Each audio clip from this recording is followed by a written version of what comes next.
बलात्कार के, सामूहिक बलात्कार के, हत्या के 11 अभियुक्तों की रिहाई जो गुजरात सरकार ने की, 15 अगस्त के दिन की, अमृत महोत्सव के दौरान की, सरकार द्वारा लिए गए इस अप्रत्याशित निर्णय पर कुछ नए तथ्य आपके सामने में लाया हूं और उन तथ्यों के आधार पर कुछ नए सवाल भी खड़े होते हैं। गुजरात सरकार का एक दावा है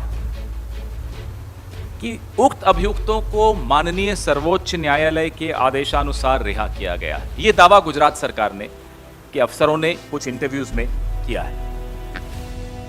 सच्चाई यह है कि माननीय सर्वोच्च न्यायालय ने गुजरात सरकार को 3 महीनों के भीतर निर्णय लेने का आदेश दिया था।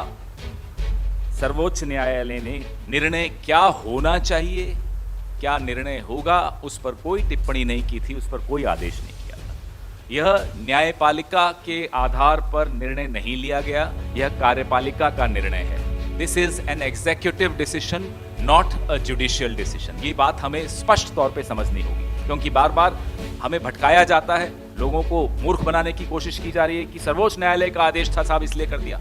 तथ्य नंबर 2, गुजरात सरकार के अनुसार रिहाई का निर्णय 1992 की जो क्षमादान की नीति है और रिहाई की नीति है, रेमिशन की जो नीति है, उसके आधार पर लिया गया। अब इस पर आते हैं।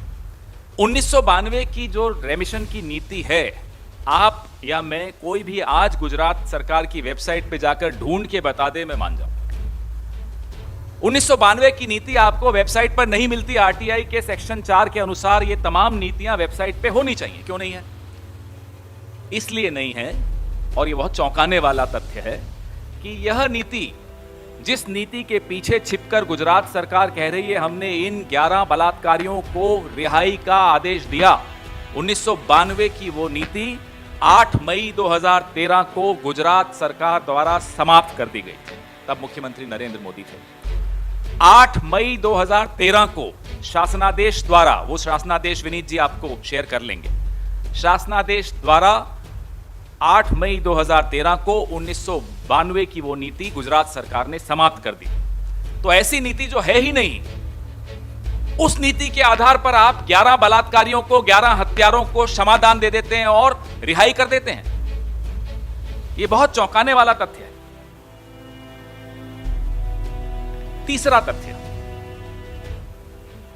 कोई ऐसा अपराध जिसकी जांच किसी केंद्रीय एजेंसी ने की हो, इस प्रकरण में सीबीआई ने की थी, उसमें क्षमादान या रिहाई का निर्णय अकेले राज्य सरकार नहीं ले सकती। सीआरपीसी का 345 सेक्शन 345 ऑफ सीआरपीसी के तहत राज्य सरकार को केंद्र सरकार की अनुमति लेनी होती है कोई क्षमादान करने के लिए या कोई रिहाई करने के लिए। मैं आपको उदाहरण देता हूं।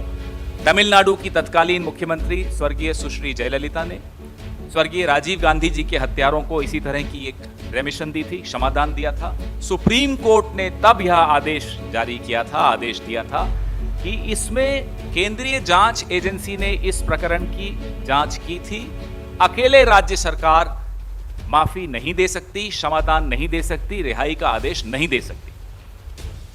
CrPC section 345।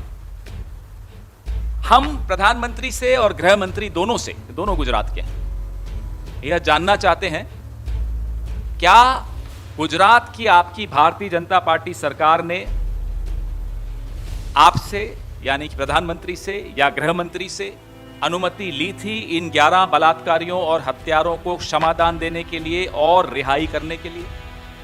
अगर दी थी तो साझा करिए, सार्वजनिक करिए, ताकि लोगों को आपके खोखले शब्दों का अर्थ समझ में आ जाए जो आपने लाल किले की प्राचीर से बोले थे, नारी शक्ति, नारी सम्मान, नारी सुरक्षा।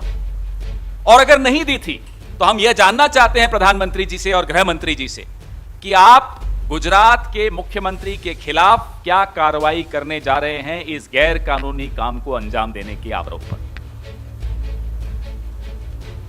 या तो आपसे अनुमति ली थी या आपसे अनुमति नहीं ली थी, स्पष्ट कीजिए, देश जानना चाहता है।